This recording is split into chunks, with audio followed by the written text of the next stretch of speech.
And I think whether you're 26 or 96, it doesn't matter. It's about there's the real you and there's the conditioned you. And if once you get closer, the gap between the two, I think, is where the problems, the uncertainties are. You close that gap to who you really are. And I don't think we'll ever be there all the time because we've got hormones going through our body. We've got our heart beats. There's contrast out there. But the more often you can stay, yeah, this is who I am. This is what I want. This is what I believe. Then life can get that bit much easier. And Moodbeam, as you say, you're a great way there of being able to record the information as to how the person feels in the day. And then they start to think, oh, what was behind that? What time of the day was that? Why did I feel like that? I was going to go to school. I didn't want to go to school. That's why I felt anxious. Or you come home at the weekends and you maybe want to go to the party.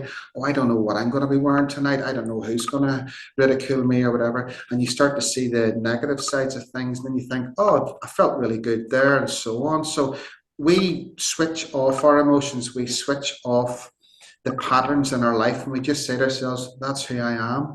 And I believe, that's my own opinion, that the reason that we get upset and overwhelmed, especially as a young teenager, is that we just have been pretending for so long. And it's not cool to stand up for yourself. It's not cool to be original. But the more original, the more real we can be, we will start to find life just gets easier.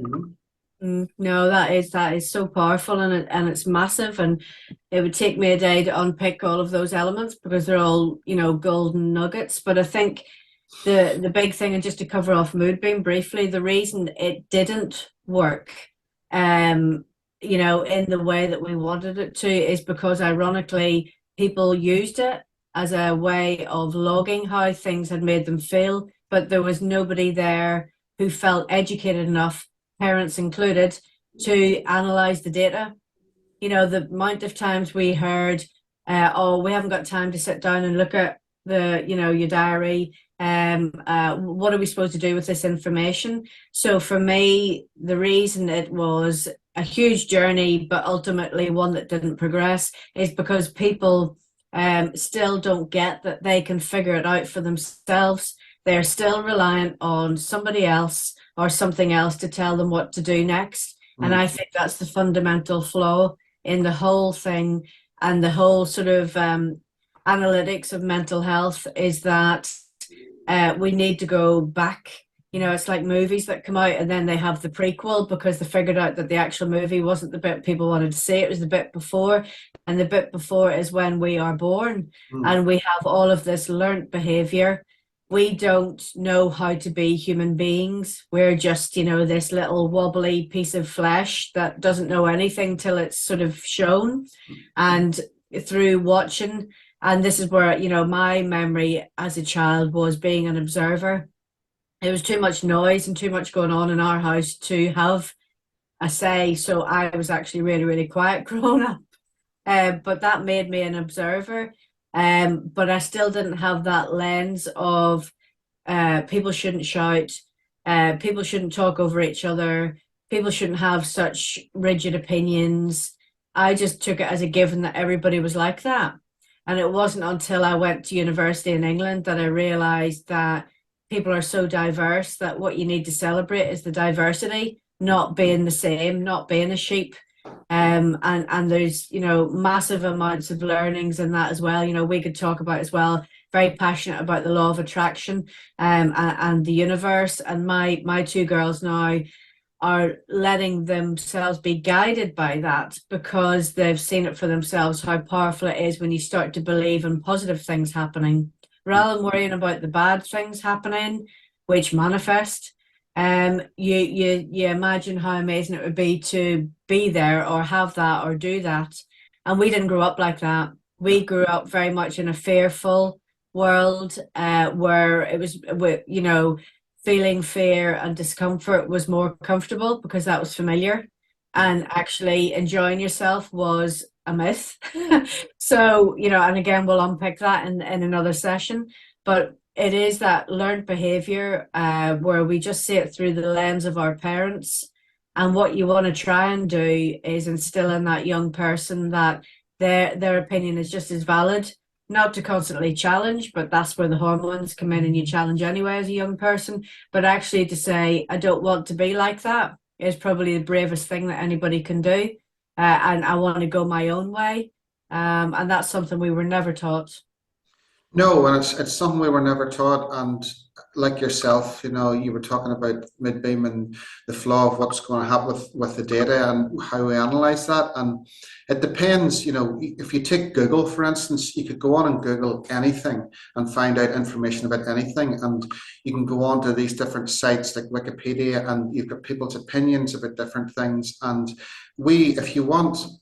if you want to find something, you can go looking for it, but quite often most people have got their mind made up. And I think it's the same with the mental health side of things. Now, at this stage, some people might have switched this off, and that's fine. Some people might be thinking, well, I'll hang around for a few more minutes and see what they're going to talk about. And all people think, yeah, I can understand that. And that's choice. My belief is now, as a EFT, a tapping practitioner, I help people uncover who they are. My role's not to assume and be arrogant to think this is who you should be, and that's what I love about what I do. And whether it's the tapping, EFT, whether it's havening or whatever it might be, so that's where I come from. But it is down to choice. Now, my choice is to believe that no matter what we've experienced growing up, it is possible to undo that, and quite quickly in many, many ways. But some people watching this will think, I'm anxious, I'm shy, I'm reserved, I'm the quiet one. And they might think, there's a problem with that. The analogy I give is, and no disrespect to anybody who plays a violin, but, if I was to pick up a violin now and try and play it and it was absolutely rubbish, that wouldn't bother me because I am not interested in playing the violin.